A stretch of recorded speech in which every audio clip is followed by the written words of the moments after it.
Okay, the next topic is regarding sorting. Now, let me just query this table payment.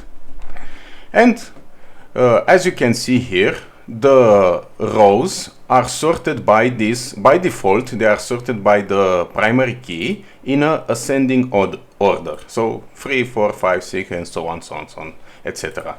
Now, what happens is, for example, you want to sort by customer ID. So you can put here order by clause, and then you will need to specify the column name and then the sort type. I will put here just a general syntax. And column name, you can put here customer ID, and the sort type is either ASC, which is ascending,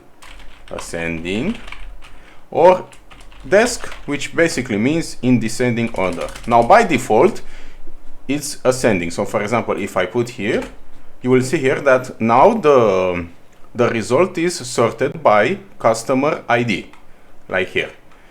But let's say that, for example, I want to sort this for, I don't know how many, okay, 30. These 30 results is the same customer ID, and now I want to sort this by, let's say, rental ID. So I can put here multiple columns, rental ID, and what this basically will do, first it will sort by customer ID, and then if it finds duplicate values, like this one, it will sort them by rental ID.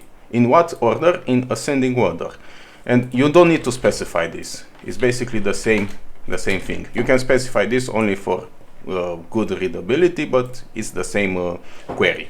Now you can also sort by customer ID in a ascending order, and this in a descending order. If you want to sort in a descending order, you will need to specify this keyword, order by and desk. As you can see here, now all the duplicates with one you have here in a descending order. Now I can also put like this, and I will go from the descending order from the maximum value to the lowest value. And this is all about order.